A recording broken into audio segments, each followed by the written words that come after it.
And we are live. Guys, I'd like to welcome you all to the Let's Talk Fishing video podcast. My name is Jay Angel. I'm going to be your podcaster tonight. I have a guy who, man, I've been interviewing Captain Calvin Duvalle for a long time. He started on this podcast before I even had the video podcast. We started out on our phones doing interviews.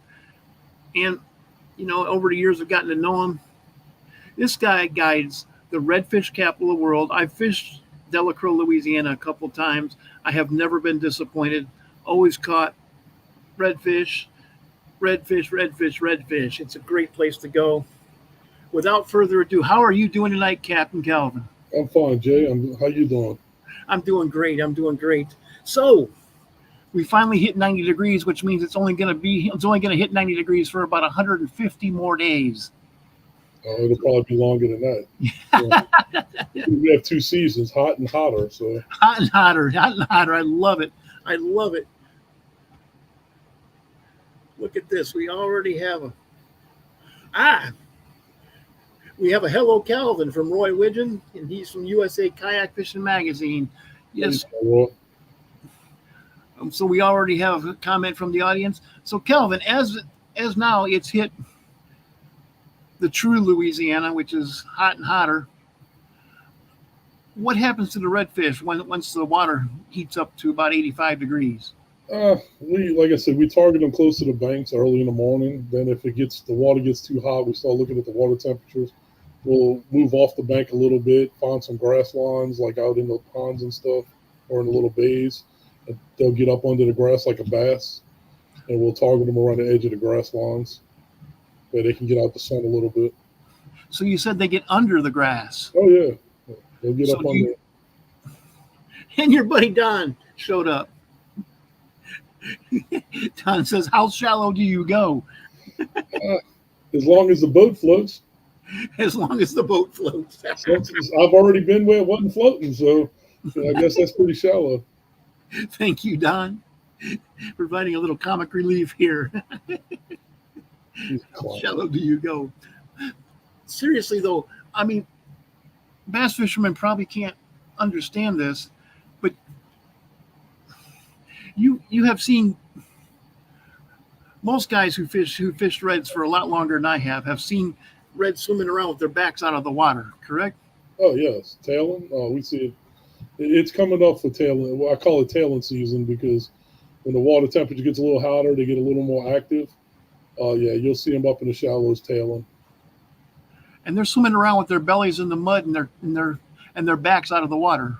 Yes, sir. Wow.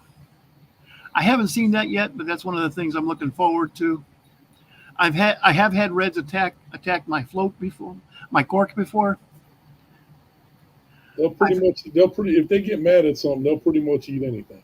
I've caught them we catch them a lot on bass baits. Oh yeah.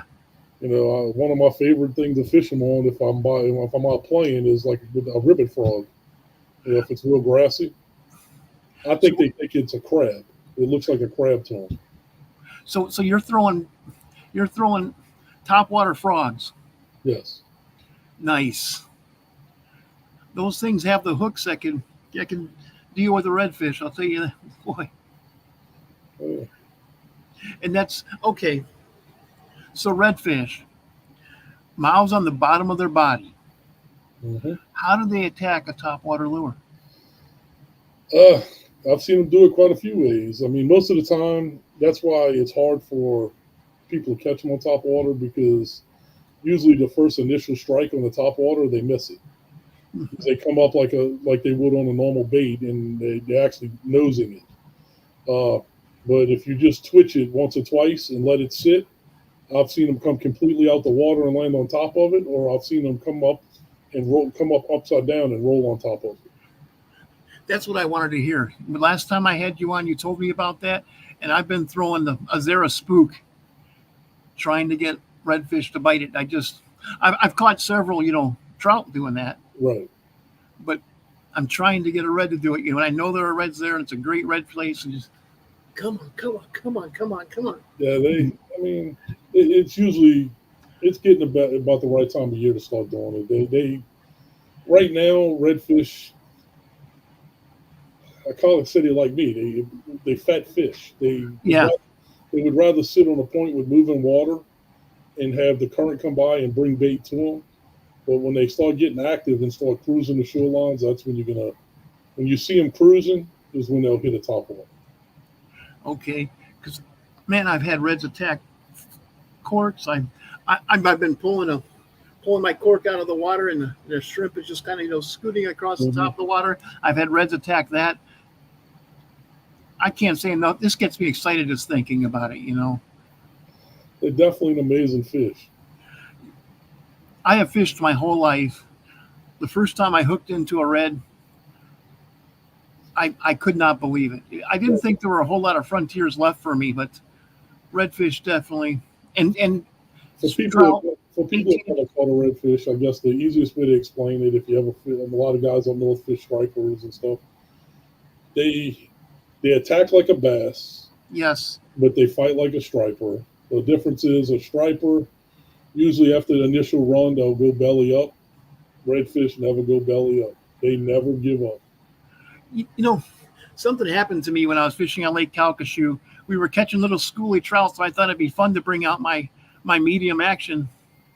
6 foot 6, 6 pound test. I thought this would be fun, so I started casting a jig, or soft plastic, and I was catching trout, and I got a hit and set the hook, and it took me off to the left. But then I saw it was a red. It wasn't a very big red, about probably 5 pounds, and it came straight at the boat and went underneath the boat. Right. And I couldn't stop it. I only had 6 pound tests. I got him in, but I had to run around the boat like this. It just added to some excitement, Right. Oh, like I say, it's kind of hard to explain. If you've never done it before, it would be, if I didn't do it, it'd be something I'd put on my bucket list. Oh, absolutely. And I tell people that all the time, guys, if you have never fished inshore, particularly Louisiana inshore, you don't want to bring your bass boat down here and just think you can go running out of Delacroix. You can. You might not come back with a low unit, but Yeah. I tell guys, the first couple of times you're going to do that, make sure you go out with a guy who knows what he's doing. Like Captain Calvin, Captain Calvin knows how to run the marsh. He's done it 1,000 times at least, maybe more. And he knows where the fish were yesterday. 1,000 times. I mean, you probably run it more than 1,000 times. A whole lot more. But I mean, the only thing I can really tell people, I mean, not that I'm against somebody bringing their boat down here, and I mean, look, we got plenty of waterways, we have plenty of marsh. It can be dangerous. It can be. We got a lot of areas that look like the water's deep, and it's 2 inches deep. And what's bad about our stuff, it's not like fishing where it's rocky, where you're going to hit it and stop. It's soft mud. You're going to hit it and keep going, and you're going to be so far in it when your boat finally stops that they're going to have to come in with an airboat to get you out. Yep. Yeah. So go out with a guy who knows what he's doing, guys. And also, if you are gonna buy a boat and go out in the inshore area, get sea tow. Oh, definitely. That's what Don Maley talked about. Sea tow. Christian, the owner of the franchise, is a good friend of mine, and when he needs some extra help, I have the license. I'll go help him when I'm not running charters. But yeah, it's definitely. I worked for him one day and had to get towed by him the next. Yep. I mean, like I say, as much as you're on the water as we are, we do get some mechanical failures sometimes, and it's not fun. Well, see, guys, even the guys who are out there every day sometimes get themselves in trouble. So it happens. Well, definitely. We have a question from the audience. Victoria Page Palmer said, "Do you catch any red snapper?" No, I don't do offshore. Our area, I mean, not the area I actually fish, but I mean, South Louisiana is very good for red snapper, but I don't venture out that far. My boat's not rigged for it. I do all inshore inland. So you catch primarily redfish and some trout, Redfish, trout. flounder once in a while. We catch black drum. We catch bass mixed with the redfish because our water's brackish. We catch flounder sometimes, usually not too many. I think the most I caught in one trip in the last couple of years is 5. But I mean, that's mixed with other fish. We Sure. caught certain times of the year, we catch a bunch of sheephead, which I know when I say sheephead, a lot of people from up north are cringing. Yeah. Our sheephead is a different fish than y'all catch. Our fish is actually very, very good to eat. Yes. They actually fight very well. And if you find them schooled up, you can have a lot of fun because it's like catching bluegill, but on a larger scale. Bluegill with human teeth. Oh, yeah. They got teeth like a person. Yeah. Roy Widgeon wants to know what kind of boat you have. I run a 24-foot Pathfinder with a 300 Emerald in the back. Ooh. Big boat. And she'll run a little bit. She'll run 300 horse, yeah. And that's a fiberglass boat, correct? Yes, sir. That's nice, man. That's nice. I bet you she runs 24 fiberglasses. Oh, yeah. She Cuts right through the waves, huh? she'll handle the waves pretty good, and she'll get shallow. And she'll do shallow, man. That's wow. Another person wants to ask, what's the biggest redfish you ever caught? Right at 50 pounds. Oh my goodness! How long was that? Did you? Well, I mean, on board I have a checkered stick that's right at 40 inches long, and I mean it was a foot longer than the checkered stick, so it was over 50 inches long. Wow. I mean, I didn't keep it, so I couldn't get a good measurement on it. Yeah. I mean, we just took some pictures and threw it back because that's definitely a breeder fish. 50 pounds is a brute, man.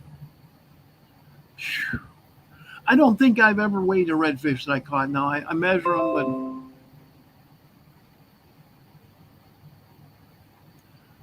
but wow. And Jonathan Hurday said that Calvin's boat is a 4x4. Everybody makes fun of me because I go so shallow. They say I don't run an outboard. I run a 4x4. I'll go. I have to say I'll go places most people won't. You go places most people won't go, right? Yes. Calvin's boat is a 4x4. That's funny. I like that. Thank you, Jonathan. I've actually had it turning up more mud than water on many occasions. Maybe the temperature gauge got a little warm. And your outboard sucking mud? Yeah, I've seen it spit more mud than water sometimes. That's funny. That is funny. I love it, man. I love it. Another guy said that he lives out in Virginia, and he said they use fiddler crabs there for sheep's head. Oh yeah.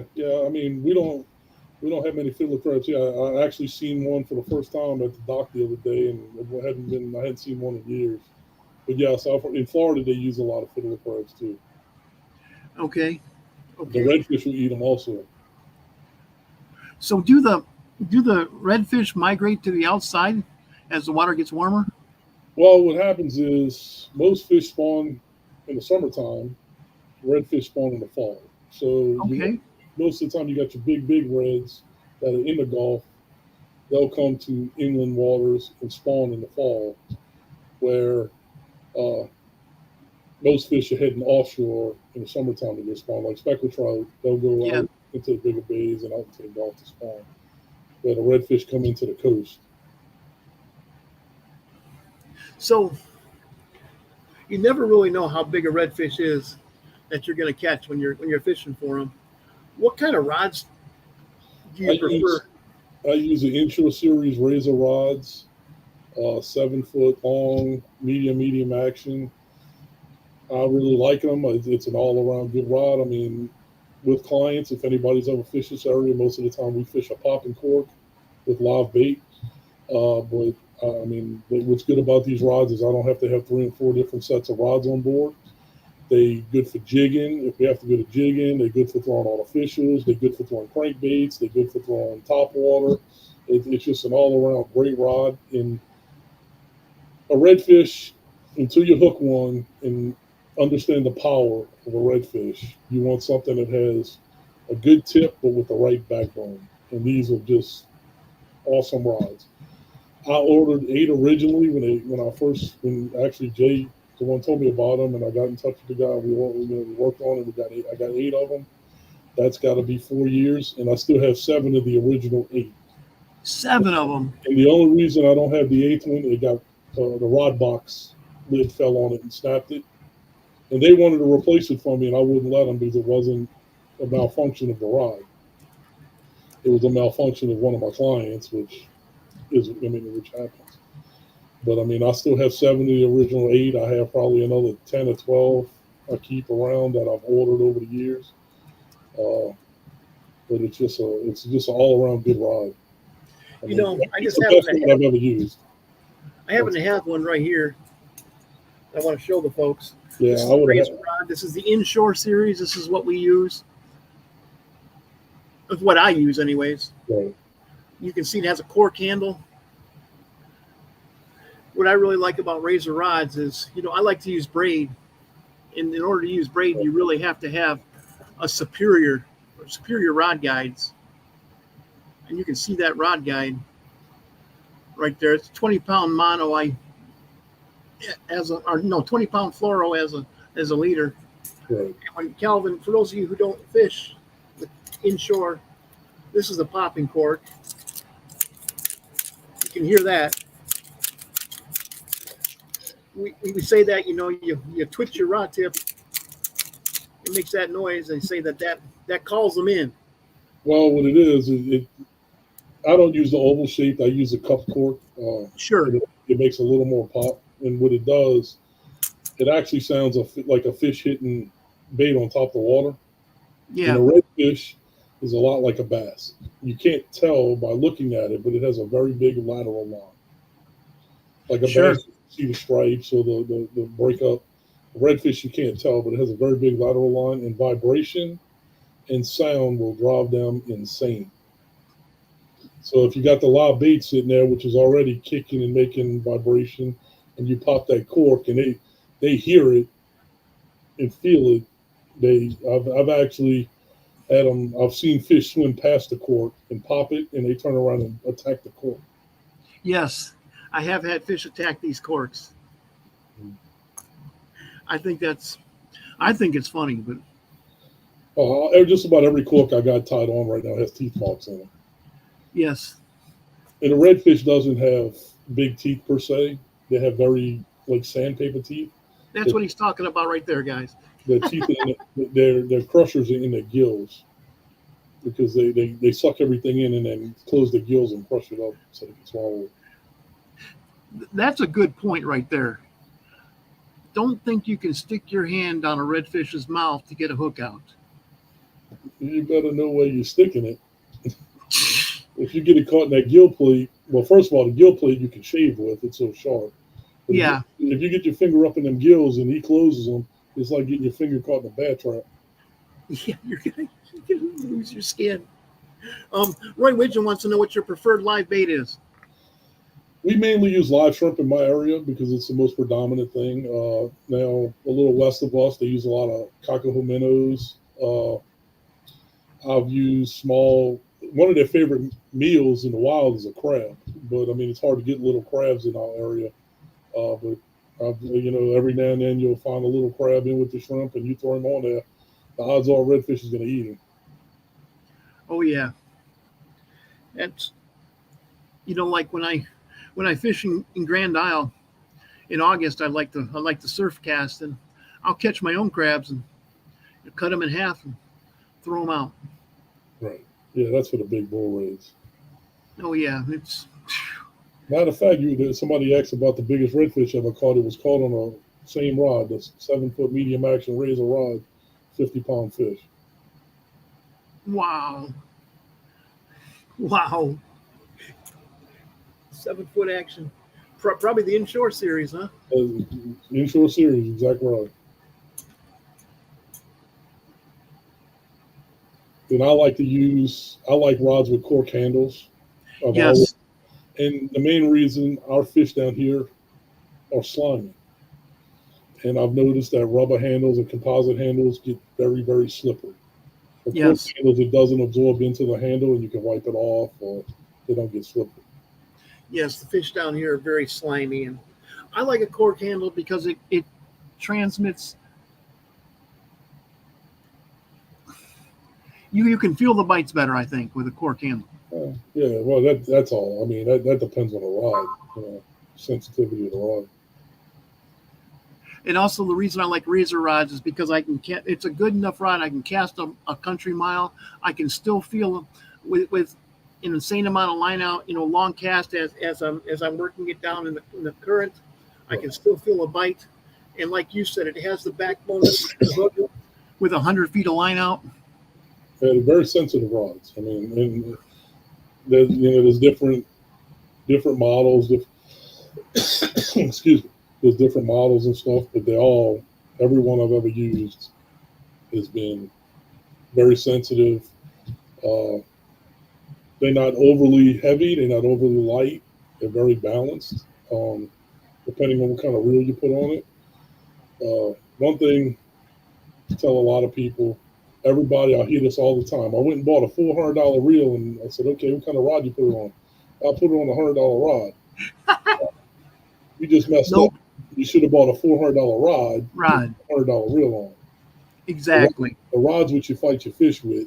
The reel's just a tool to let line in and out. Now, you want a good drag system. Yes. What kind of fish you're fishing, but you want something with a good drag system. But yes, I mean, the rod is what you fight the fish with. Well, you used the word balanced. If you have balanced equipment, you have a high quality reel with a high quality line, with a high quality rod, spooled with high quality line. If you get on my boat, you're going to use the rod that he just showed you.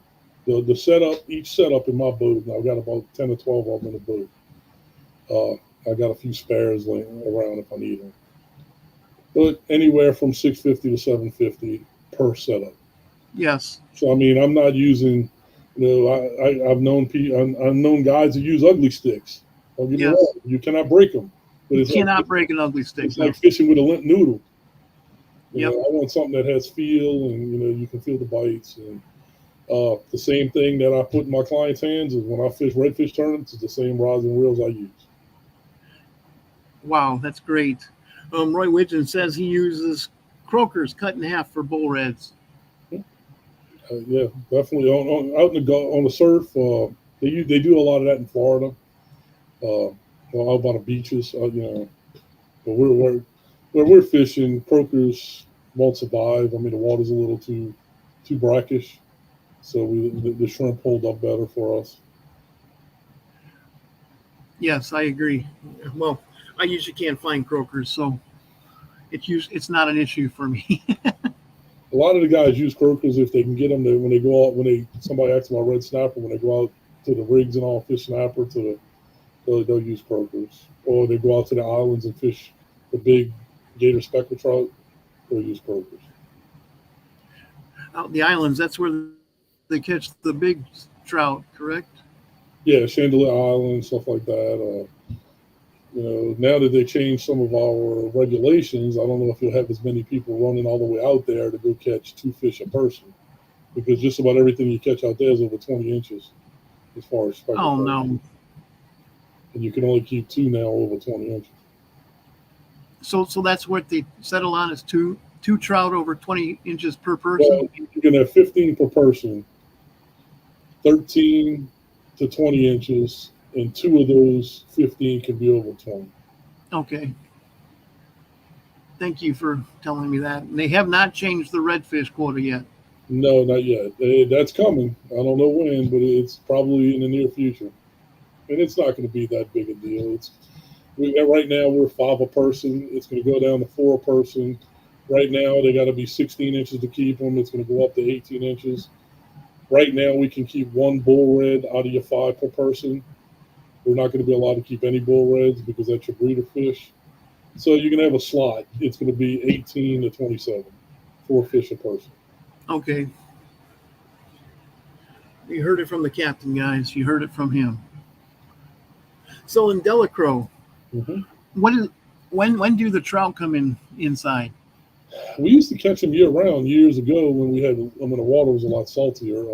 But now it's spring and fall, During and the fall.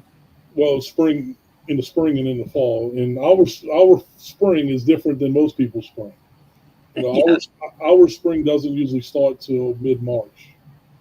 You know, we still having pretty cold weather because we don't start getting cold till end of January. So usually end of January through mid March we usually have some pretty cold weather. Then we'll go into spring and it'll last. It just ended. I mean, it's starting to end now. We're getting the summer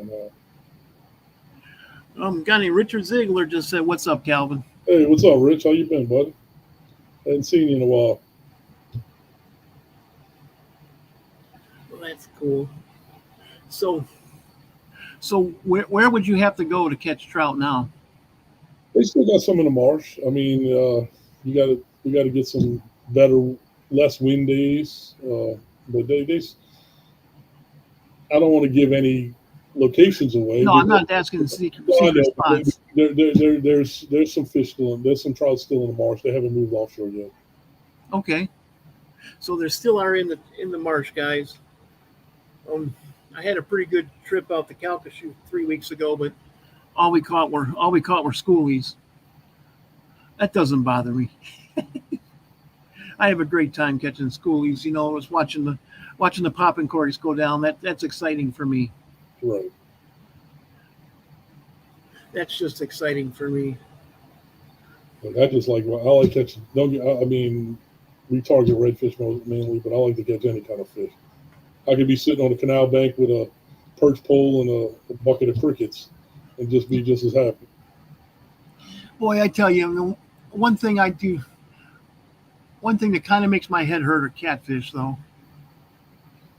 Well, it depends on the catfish. Saltwater catfish, I can't stand them.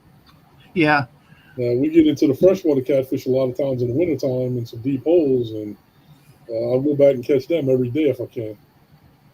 I do like to eat those. Those give some really nice catfish fillets. Right. Oh yeah. Um, Richard says he's still here. He's been fishing Shell Beach. That's good. Yeah. Like I said, I hadn't been. I mean, I've been over there getting bait, but I hadn't fished over there in a while.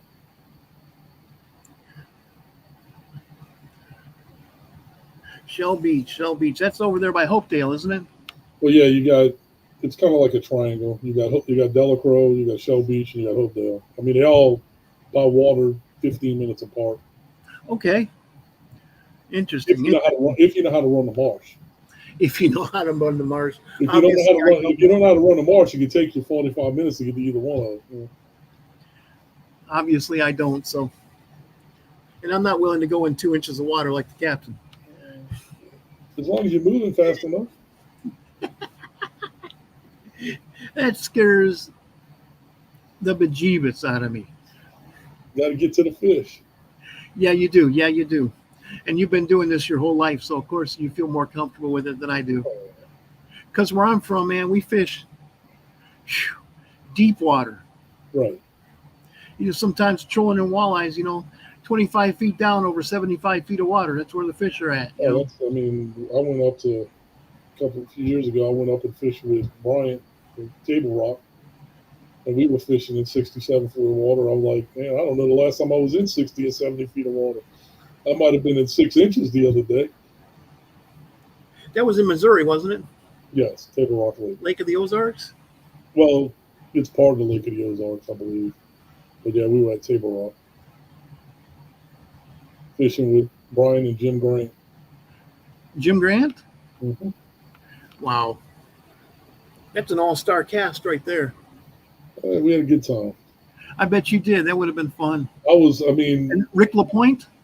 I'm sorry, that's who was with Rick. I'm saying Jim, but I mean, we had Rick. It was me, Brian, and Rick. Rick LaPointe. Jim couldn't make it. That's it. But I was fishing with Rick, looking at his, GPS, looks like fishing a video game. That live scope. Oh, First, he was using live scope. You're catching. I'd heard of it. It doesn't do us any good. No.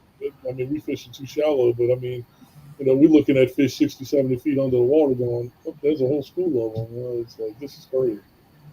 Yes. It's a completely different mindset when you're fishing. And also, he fishes crystal clear water. Oh, yeah. It looks like an aquarium. Yes. So it's a completely different mindset to catch fish in those conditions. And it was like when I tried to catch fish in Florida, Yeah. You walk up and they all scatter. And this doesn't happen in Louisiana. Yeah. I've literally walked right up to redfish, and see them swimming in the water, 3 feet away, and I'm standing on the shore. Yeah, they like the shallows. They will definitely go in the shallows. Man, that's exciting. Next time I see some tailing, I'll have to try to take a video and send it to you. Yeah, I've only seen fish tailing a couple of times. They're getting ready to start. I mean, I seen a couple the other day. They wasn't feeding. They just happened to be sitting in one spot tailing, and I couldn't get them to bite. Here's a question I always wanted to ask somebody. Why does a redfish's tail turn blue? Redfish, if you catch a bigger fish and he fights a lot, his tail will turn blue because it's his adrenaline. Okay.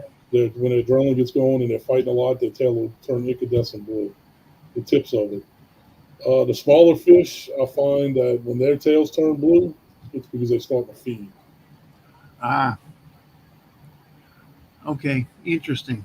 I've always wanted to ask somebody that, but I always get talking about fishing and don't think about the fish's tail. And it's different everywhere. I mean, I've caught redfish all across the South United States, from Florida to Texas, and they look. I mean, the shapes of them are very similar everywhere, but they look different everywhere. I mean, coming up in another month or so, every fish we catch in the marsh will look like a pumpkin. It'll be so orange.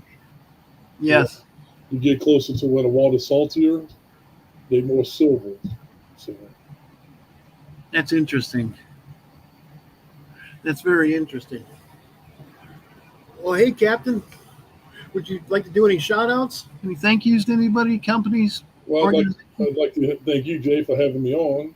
Well, thank you for coming on. Yes, thank you. I'd like to thank Razor Rods for putting out the best fishing rod I ever used, and I've used a lot of them. And putting out a great product, and actually staying, like I say, I've never had to use the warranty, but from a couple of people I know that did, they say their warranty second to none. I know the owners, I know just about everybody on the staff. Well, we do have a bigger staff now. Yes, we do. So I don't. There's a few guys I want to meet I haven't met yet, but everybody's top notch, and they do a great job, and they make a great product. I would agree with you. I would completely agree with you. I know most of the guys on the pro staff. They're all great people, great fishermen, great promoters. And I want to thank everybody that came on to listen tonight, because who wants to listen to me talk? Well, I do for one. You got to really have nothing else to do. Nothing else to do. I assure you, I have other things to do. I'm not talking about you. I'm talking about everybody listening. Yeah. But I appreciate y'all coming on. But then again, I'm just a fishing geek. Okay, one last question. Yes, sir. Favorite artificial lure for reds? That's hard. I mean, it is hard. Yeah, like I said, a redfish, if he gets hungry, he'll eat pretty much anything. But I guess go-to bait for me is a voodoo shrimp. Voodoo shrimp. Yeah, and you showed me one earlier that looks just like a voodoo shrimp. It's put out by Mojo. It's a very, very good bait. This is the Mojo Shrimp Colored Pineapple Express. It's got a hook that can handle a big red.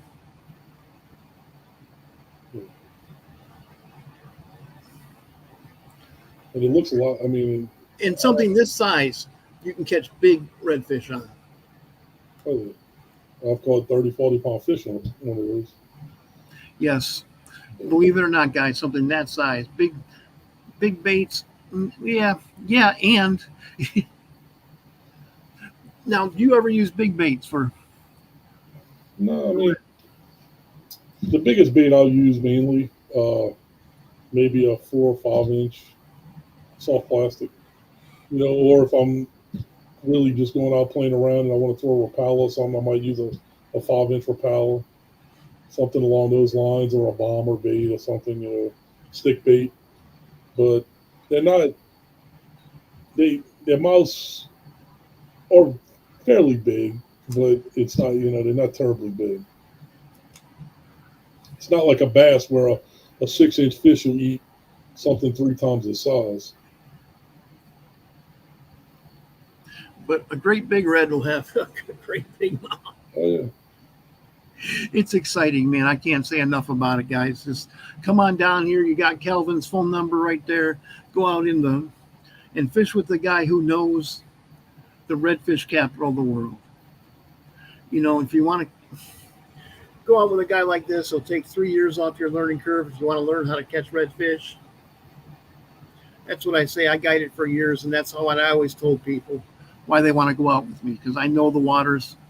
I know where the fish are. There's not going to be a whole lot of searching, unless, of course, it's one of those days where we all have those. But, one thing about down here where we're at, it's not like a lake where you go out and, you have this one big body of water, and if you know where they got structure and stuff, you fish the structure. You'd have to look at a map and like an aerial photograph, and we're losing a lot of marsh, but we still have a lot. And yes. to run around in this marsh and to know at certain times of year where fish usually hold up or not holding up, water conditions. Not that I'm not going to say somebody bring their boat down here and go out and get lucky and catch a bunch of fish. The odds are highly against you. Well, the marsh is on a different scale, guys. You have hundreds of miles of water. Yeah, hundreds. Millions of acres of marsh. Millions of acres. Millions of acres. And now people don't do it as much now with the new GPS systems, but we used to always run into people before all these new high-tech systems that were out there lost. Lost. Getting these little canals and go one way, go another way, and next thing you know, they don't even know which way they went. So we used to find out a lot. But now with the new GPS systems and everything, you can actually, if you got the chip cards with the aerial photographs and stuff, it's hard to get lost. I guess it would be hard to get completely lost, but you can still do it. Oh, I'm sure. That's another reason it scares me, but I guess I just know that it can be dangerous, and I respect it. Oh, yeah. If you don't respect the ocean doesn't care. Right. It doesn't care. Well, hey, Captain Calvin, thank you so much for coming on my show. You've been a great guest. Thank you. I'd like to thank everybody who tuned in to Let's Talk Fishing podcast. With that, I'm going to end the podcast. Please stick around for 2 minutes, Calvin. I'd like to talk to you. Yes, sir. And thanks, guys. You know what, guys? It's Thursday night. Make your plans. Go fishing this weekend. You only get to do this once.